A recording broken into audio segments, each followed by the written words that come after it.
ನಮಸ್ಕಾರ ಸ್ನೇಹಿತರೆ, ನಾನು ಹನುಮಂತ್ ಮಾಗಿ. ಸ್ನೇಹಿತರೆ, ಸುಮಂತ್ ಸಾವಾಗಿ ಹತ್ರ ಈಗಾಗಲೇ 2 ತಿಂಗಳು ಸಮೀಪಿಸ್ತಾ ಬಂತು. ಆದರೂ ಕೂಡ ಸುಮಂತ್ ಸಾವಿಗೆ ಇದುವರೆಗೂ ಒಂದು ಸಣ್ಣ ಸುಳಿವು ಕೂಡ ಸಿಕ್ಕಿಲ್ಲ ಅಂದರೆ ಇದೊಂದು ದೊಡ್ಡ ನೋವಿನ ಸಂಗತಿ ಅಂತ ಹೇಳಿದರೂ ಕೂಡ ತಪ್ಪಾಗಲಿಕ್ಕಿಲ್ಲ. ಸ್ನೇಹಿತರೆ, ಅದೊಂದು ಟ್ಯಾಲೆಂಟೆಡ್ ಮಗು, ಏನೇನೋ ಕನಸುಗಳನ್ನು ಕಟ್ಕೊಂಡು ಬೆಳೀತಾ ಇದ್ದಂತಹ ಮಗು, ಧನು ಪೂಜೆಗೆಂದು ಬೆಳಗಿನ ಜಾವ 5 ಗಂಟೆ ಆಸುಪಾಸು ಹೋಗ್ತಾ ಇರುವಂಥ ಮಗು. ಆ ಸಂದರ್ಭಕ್ಕೆ ಏನಾಯಿತು ಅನ್ನೋದೇ ಒಂದು ನಿಗೂಢವಾಗಿ ಬಿಟ್ಟದ. ಈ ಎಲ್ಲದರ ನಡುವೆ ಸುಮಂತ್ ಸಾವಿಗೆ ಸಂಬಂಧಪಟ್ಟ ಹಾಗೆ ಕುಟುಂಬದ ಮೇಲೆ ಆರೋಪಗಳು ಕೂಡ ಕೇಳಿಬಂತು. ಒಂದು ಕಡೆ ಅಂತೂ ಸುಮಂತ್ನ ಅಣ್ಣನ ಮೇಲೆಯೂ ಕೂಡ, ಅಂದರೆ ಸುಮಂತ್ನ ಅಣ್ಣ ಆಗಿರುವಂಥ ಸುದರ್ಶನ್ ಮೇಲೆಯೂ ಕೂಡ ದೊಡ್ಡ ಆರೋಪವೇ ಕೇಳೋದಕ್ಕೆ ಪ್ರಾರಂಭಿಸಿ ಬಿಡ್ತು. ಇದೆಲ್ಲದರ ನಡುವೆ ಸುಮಂತ್ ಸಾವಿಗೆ ನ್ಯಾಯ ಸಿಗುತ್ತೆ ಅನ್ನುವಂಥ ಭರವಸೆಗಳು ಉಟ್ಕೊಳ್ತಾ ಇದ್ವು. ಆದರೆ ಇತ್ತೀಚೆಗೆ ಆ ಭರವಸೆಯೂ ಕೂಡ ಕಳೆದು ಹೋಗಿಬಿಟ್ಟಿದೆ ಅಂತ ಹೇಳಿದ್ರು ಕೂಡ ತಪ್ಪಾಗಲಿಕ್ಕಿಲ್ಲ. ಸಾಕಷ್ಟು ಜನ ಪ್ರಶ್ನಿಸ್ತಾ ಇದ್ದೀರಿ, ಸಾಕಷ್ಟು ಜನ ಸುಮಂತ್ ಬಗ್ಗೆ ಮಾತನಾಡ್ತಾ ಇದ್ದಂಥ ನೀವು ಯಾಕೆ ಸುಮ್ಮನಾಗ್ಬಿಟ್ಟಿದ್ದೀರಿ ಅನ್ನುವಂಥ ಪ್ರಶ್ನೆಗಳನ್ನು ಕೇಳ್ತಾ ಇದ್ದೀರಿ. ಇದಕ್ಕೆ ನಾನು ಉತ್ತರವನ್ನು ಕೊಡಲೇಬೇಕಾಗಿದೆ. ಹಾಗಾಗಿ ಈ ಒಂದು ವಿಡಿಯೋನ ನಿಮ್ಮೊಟ್ಟಿಗೆ ಹಂಚಿಕೊಳ್ತಾ ಇದ್ದೇನೆ. ಸಾಧ್ಯವಾದರೆ ವಿಡಿಯೋನ ಕೊನೆವರೆಗೂ ನೋಡಿ. ನೀವೇನಾದರೂ ನಮ್ಮ ಚಾನಲನ್ನು ಸಬ್ಸ್ಕ್ರೈಬ್ ಮಾಡಿಕೊಳ್ಳದೆ ವಿಡಿಯೋವನ್ನು ಗಮನಿಸ್ತಾ ಇದ್ದರೆ ಈ ಕೂಡಲೇ ಸಬ್ಸ್ಕ್ರೈಬ್ ಮಾಡಿ ಹಾಗೂ ಬೆಲ್ ಐಕನ್ ಕೂಡ ಕ್ಲಿಕ್ ಮಾಡಿಕೊಳ್ಳಿ. ಸ್ನೇಹಿತರೆ, ಸುಮಂತ್ ಸಾವಾಗಿ 1 ತಿಂಗಳ ಅಧಿಕ ಕಾಲಾವಕಾಶದವರೆಗೂ ಕೂಡ ಸುಮಂತ್ ಸಾವಿನ ಬಗ್ಗೆ ಜೀವಂತವಾಗಿ ಸುಮಂತ್ ಸಾವಿನ ಕೇಸನ್ನು ಇಡಬೇಕು ಅನ್ನೋ ಕಾರಣದಿಂದಾಗಿ ಸತತವಾಗಿ ಪ್ರಯತ್ನವನ್ನು ಮಾಡ್ತಾ ಬಂದ್ವಿ. ಆದರೂ ಕೂಡ ಆ ಒಂದು ಪ್ರಯತ್ನದಿಂದ ಆ ಒಂದು ಕೇಸ್ ಅಥವಾ ಸುಮಂತ್ನ ಕುಟುಂಬ ಗೃಹ ಸಚಿವರನ್ನ ಭೇಟಿ ಆಗುವವರೆಗೂ ಕೂಡ ಹೋಗಿಬಿಟ್ಟಿತ್ತು. ಇದರ ಬೆನ್ನಲ್ಲೇ ಗೃಹ ಸಚಿವರು ಕೂಡ ಒಂದು ಪೊಲೀಸ್ ಇಲಾಖೆಗೆ ನಿರ್ದೇಶನವನ್ನು ಕೂಡ ನೀಡಿದ್ರು. ಆದಷ್ಟು ಬೇಗ ಆ ಒಂದು ತನಿಖೆಯನ್ನು ಮಾಡಿ, ಸ್ಟ್ರಾಂಗ್ ಆಗಿ ಮಾಡಿ, ಆ ಒಂದು ಮಗುವಿನ ಸಾವಿಗೆ ಕಾರಣ ಏನು ಎಂಬುದನ್ನು ಪತ್ತೆ ಹಚ್ಚಿ ಅನ್ನುವ ರೀತಿಯಲ್ಲಿ ಪೊಲೀಸ್ ಇಲಾಖೆಗೆ ಒಂದು ಎಚ್ಚರಿಕೆಯನ್ನು ಕೂಡ ಕೊಟ್ಟು ಬಿಟ್ಟಿದ್ರು. ಇದರ ಬೆನ್ನಲ್ಲೇ ಎಲ್ರಿಗೂ ಕೂಡ ಒಂದು ಭರವಸೆಯೂ ಕೂಡ ಉಟ್ಕೊಂಡಿತ್ತು. ಸುಮಂತ್ ಸಾವಿಗೆ ನ್ಯಾಯ ಸಿಗುತ್ತೆ ಎನ್ನುವಂತ ಮಾತುಗಳು ಕೂಡ ಕೇಳಿ ಬರ್ತಾ ಇತ್ತು.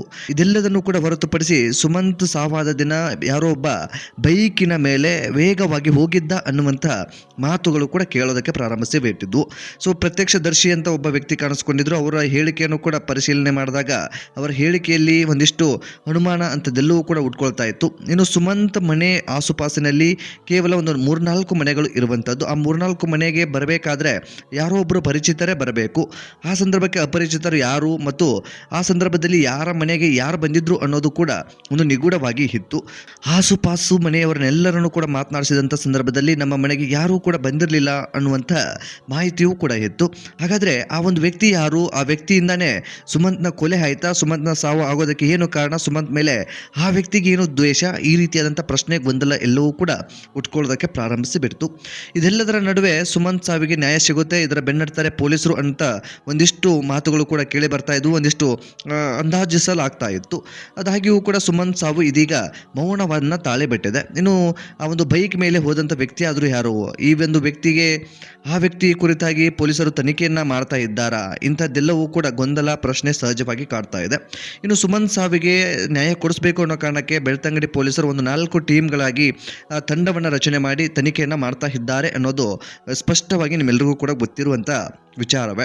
ಆದರೂ ಕೂಡ ಸುಮಂತ್ ಸಾವಿಗೆ ಯಾಕೆ ನ್ಯಾಯ ಸಿಗ್ತಿಲ್ಲ? ಪೊಲೀಸ್ ಇಲಾಖೆ ಸರಿಯಾಗಿ ಕೆಲಸವನ್ನು ಮಾಡ್ತಾ ಇಲ್ವಾ? ಅಥವಾ ಕೊಲೆಯನ್ನು ಮಾಡಿರುವಂಥವರು ಅಷ್ಟೊಂದು ಸ್ಟ್ರಾಂಗ್ ಆಗಿ ಇದ್ದಾರಾ? ಅಥವಾ ಬೆಳ್ತಂಗಡಿ ಪೊಲೀಸ್ ಠಾಣಾ ವ್ಯಾಪ್ತಿಯಲ್ಲಿ ದಾಖಲಾಗಿರುವಂಥ ಸಾವುಗಳು ಅಸಹಜ ಸಾವುಗಳು ಹಾಗೆ ಬಿಡ್ತಾವ ಅಥವಾ ಸಿ ರಿಪೋರ್ಟ್ ಸೇರಿ ಬಿಡ್ತಾವ ಅನ್ನುವಂಥ ಪ್ರಶ್ನೆ, ಗೊಂದಲ ಜನರಲ್ಲಿಯೂ ಕೂಡ ಮೂಡ್ತಾ ಇದೆ. ಒಟ್ಟಾರೆಯಾಗಿ ಸುಮಂತ್ ಸಾವಿನ ಬಗ್ಗೆ ಸತತವಾಗಿ ನಾವೆಲ್ಲರೂ ಕೂಡ ನ್ಯಾಯಕ್ಕಾಗಿ ಅಥವಾ ನ್ಯಾಯವನ್ನು ಕೊಡಿಸಬೇಕು ಅನ್ನೋ ಕಾರಣಕ್ಕೆ ಪ್ರಯತ್ನವನ್ನು ಪಡ್ತಾ ಇದ್ದೀವಿ. ಈ ಕುರಿತಾಗಿ ಅವರ ತಂದೆಯವರನ್ನು ಕೂಡ ನಾನು ಮಾತನಾಡಿಸಿದೆ. ಸುಬ್ರಹ್ಮಣ್ಯ ಅವರು ಕೂಡ ಒಂದಿಷ್ಟು ನೋವಿನ ಮಾತುಗಳನ್ನು ಕೂಡ ಹಂಚ್ಕೊಂಡು ಬಿಟ್ಟರು. ಪೊಲೀಸ್ ಇಲಾಖೆ ಮೇಲೆ ನಮಗೆ ನಂಬಿಕೆ ಇದೆ, ಭರವಸೆ ಇದೆ, ನ್ಯಾಯವನ್ನು ಕೊಡಿಸ್ತಾರೆ ಎನ್ನುವಂಥ ನಂಬಿಕೆಯಲ್ಲಿ ನಾವಿದ್ದೇವೆ ಅನ್ನುವಂಥ ಮಾತನ್ನು ಅವರುಗಳು ಹೇಳ್ತಾ ಇರುವಂಥದ್ದು. ಅಂದರೆ ಪೊಲೀಸ್ ಇಲಾಖೆಯ ಮೇಲೆ ಒಂದಿಷ್ಟು ನಂಬಿಕೆ, ಗೌರವವನ್ನು ಅವರ ಕುಟುಂಬ ಇಟ್ಟುಕೊಂಡಿದೆ. ಆದರೆ ಯಾಕೆ ಈ ಒಂದು ಕೇಸಲ್ಲಿ ಅಥವಾ ಸುಮಂತ್ ಸಾವಿಗೆ ಇದುವರೆಗೂ ನಿಖರವಾದಂಥ ಮಾಹಿತಿ ದೊರೀತಾ ಇಲ್ಲ, ಅಥವಾ ಕೊಲೆನ ಅಸಹಜ ಸಾವು ಎಂಬುದು ಕೂಡ ಖಚಿತವಾಗ್ತಾ ಇಲ್ಲ ಅನ್ನೋದೇ ಒಂದು ನೋವಿನ ಸಂಗತಿ ಆಗಿಬಿಟ್ಟಿದೆ.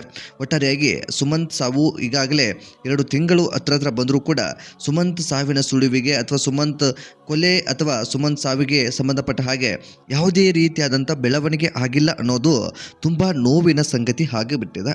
ಸೊ ಒಟ್ಟಾರೆಯಾಗಿ ಸುಮಂತ್ ಸಾವಿಗೆ ನ್ಯಾಯ ಬೇಕಾಗಿದೆ.